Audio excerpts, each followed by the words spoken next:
Alright, so a humidifier water curtain has a tendency to grow mold just like a shower does.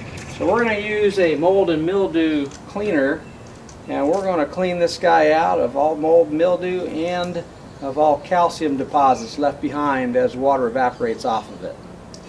Alright, so we're going to come down here and open this thing up. We're going to take our mold and mildew cleaner and spray it on here and let it sit for a few minutes.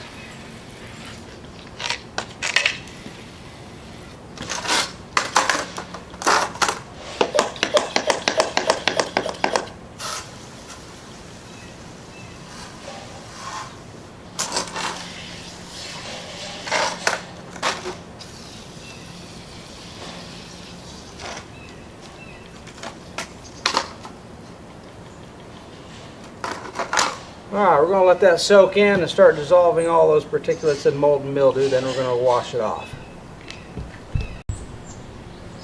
Alright, so our mold and mildew cleaner is set for 5 minutes. Now we're going to rinse this off, clean it up, and put it back in. We'll start here.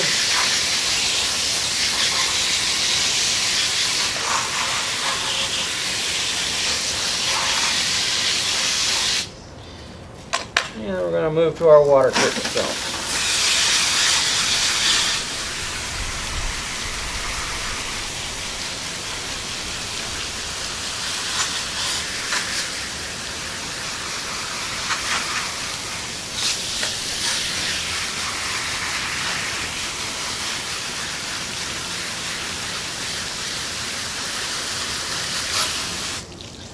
If you look on the concrete here, you can see all of the calcium that's coming off of this, as well as the mold and mildew.